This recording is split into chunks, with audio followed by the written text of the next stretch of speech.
Hi everyone, welcome back to my YouTube channel ABC ज्ञान।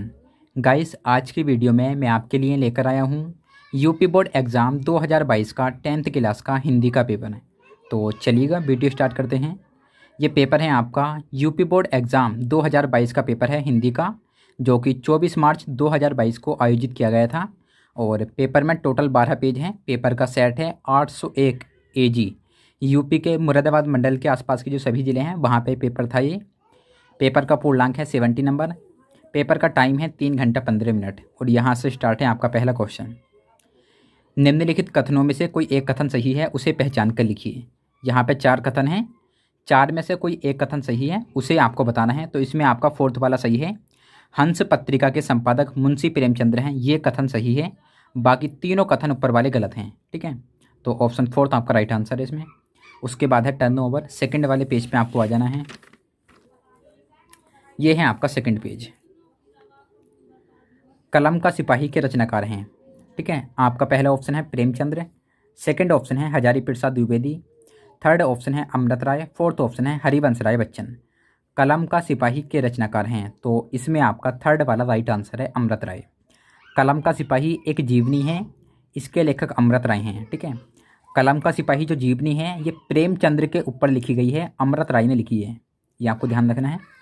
उसके बाद है गए निम्नलिखित में से किसी एक कृति के लेखक का नाम लिखिए। यहाँ पे 4 रचनाएं हैं नीचे, 4 में से आपको किसी भी एक रचना के लेखक का नाम लिख देना है। सबसे पहला है आपका आषाढ़ के एक दिन, ये नाटक है मोहन राकेश का। उसके बाद है सेकंड नंबर पर क्या भूलूं क्या याद करूं, ये आत्मकथा है हरिवंश राय बच्चन की। उसके बाद थर्ड पे है रश्मि मानसा, ये निबंध संग्रह है रामचंद्र शुक्ल का। उसके बाद में है संस्कृति के 4 अध्याय, ये भी निबंध है रामधारी सिंह दिनकर का। यहाँ पे 4 में से आपको कोई सी भी एक रचना कर देनी है। ठीक है, उसके बाद आ जाते हैं। उसके बाद है आपका सूरज का 7वां घोड़ा के लेखक हैं। ठीक है, सूरज का 7वां घोड़ा के लेखक का नाम लिखिए। सूरज का 7वां घोड़ा एक उपन्यास है जिसके लेखक हैं धर्मवीर भारती। उसके बाद है लय, उसने कहा था किस विधा की रचना है। उसने कहा था एक कहानी है और इस कहानी के लेखक हैं चंद्रधर शर्मा गुलेरी।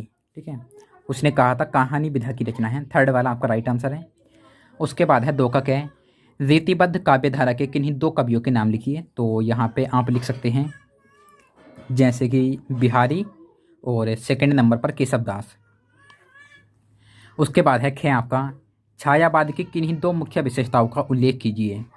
तो यहाँ पे हो जाएगा रहस्यवाद की प्रधानता और मानवतावादी। ठीक है, ये हो जाएगा।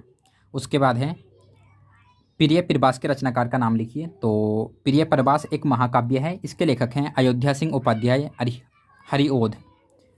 उसके बाद यहाँ से आपका थर्ड पेज स्टार्ट होता है गाइज। ठीक है, निम्नलिखित गद्यांशों में से किसी एक गद्यांश के नीचे दिए गए प्रश्नों के उत्तर लिखिए। ये आपकी गद्यांश है कुसंग से लेकर जाएगी तक। ठीक है, ये गद्यांश है आपकी मित्रता नामक पाठ से ली गई है और इसके लेखक हैं रामचंद्र शुक्ल। यहाँ पे आपको लिखना है संदर्भ। 2 नंबर का आपका संदर्भ है, 2 का व्याख्या और 2 में आपको इसका आंसर बताना है, सवाल है आपका। ठीक है, संदर्भ आपको कुछ इस टाइप से लिखना है। प्रस्तुत गद्यांश हमारी हिंदी की पाठ्यपुस्तक के गद्य खंड के जो चैप्टर का नाम है जैसे कि मित्रता।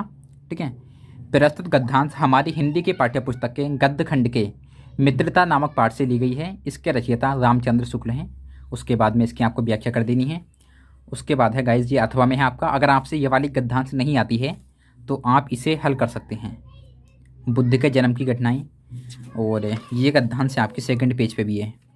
ठीक है, ये जो गद्यांश है आपकी अजंता नामक चैप्टर से ली गई है, इसके लेखक हैं भगवत सरल उपाध्याय। इसका भी आपको संदर्भ लिखना है। तो संदर्भ आप सिंपली इस टाइप से लिख सकते हैं, प्रस्तुत गद्यांश हमारी हिंदी की पाठ्यपुस्तक के गद्य खंड के अजंता नामक पाठ से ली गई है, इसके रचयिता भगवत सरल उपाध्याय हैं। उसके बाद है आपका चौथा क्वेश्चन, निम्नलिखित पद्यांशों में से किसी एक की संदर्भ सहित व्याख्या कीजिए तथा काव्य सौंदर्य भी स्पष्ट कीजिए। ये शीश जटा और बाहु विशाल, ये आपकी पद्यांश है। ठीक है, ये जो पद्यांश है आपकी वन पथ पर नामक चैप्टर से ली गई है। तो बस उसके बाद ये आपका अथवा में है, ये है आपकी स्वदेश प्रेम से, इसके राइटर हैं राम नरेश त्रिपाठी। इसका भी आपको संदर्भ सिंपली इसी टाइप से लिखना है। प्रस्तुत पंक्तियाँ हमारी हिंदी के पाठ्यपुस्तक के काव्य खंड के स्वदेश प्रेम पाठ से ली गई हैं। इसके रचयिता राम नरेश त्रिपाठी हैं। उसके बाद है आपका जीवन परिचय। 3 है, आपको 3 में से 1 का लिखना है। 2 नंबर मिलेंगे आपको जीवन परिचय के, 1 नंबर मिलेगा आपको रचना का। उसके बाद आपको कवि का भी लिखना है, तुलसी सूरदास बिहारी लाल। 3 में से आपको 1 करना है। 2 नंबर मिलेंगे आपको जीवन परिचय के, 1 मिलेगा आपको रचना लिखने का। उसके बाद आता है आपका 6ठा पेज। निम्नलिखित संस्कृत गद्यांश का संदर्भ सहित हिंदी में अनुवाद कीजिए। ये आपकी संस्कृत गद्यांश है, इसका आपको हिंदी में ट्रांसलेट करना है। उसके बाद ये है आपका नीचे 7वां, ठीक है।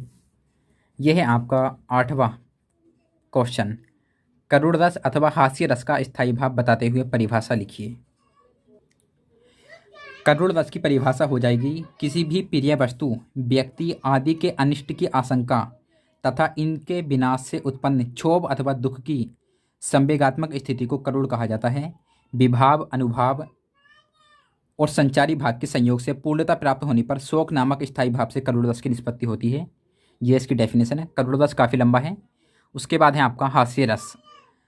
किसी की आकृति, वेशभूषा, चेष्टा आदि को देखकर हृदय में जब भाव का जागृत होता है वह हास कहा जाता है। यही हास जब विभाव, अनुभाव तथा संचारी भाव से पुष्ट हो जाता है तो इसे हास्य रस कहा जाता है। ये इसकी डेफिनेशन है हास्य रस की। उसके बाद ये आपके अलंकार हैं, छोटा वोटा है तो आप लोग कर सकते हैं इन्हें। ये हैं आपके उपसर्ग। अन से बन जाएगा अनाचार, उप से बन जाएगा उपकार, सु से बन जाएगा सुलेख, अभि से बन जाएगा अभिमान, अधि से अधिपति, सह से सहपाठी। उसके बाद आपके प्रत्यय हैं। आई से बन जाएगा भलाई, ता से मानवता, मधुरता, हट से घबराहट और बट से सजावट। उसके बाद ये भी आपका नेक्स्ट पेज है तो आप लोग देख सकते हैं इसे।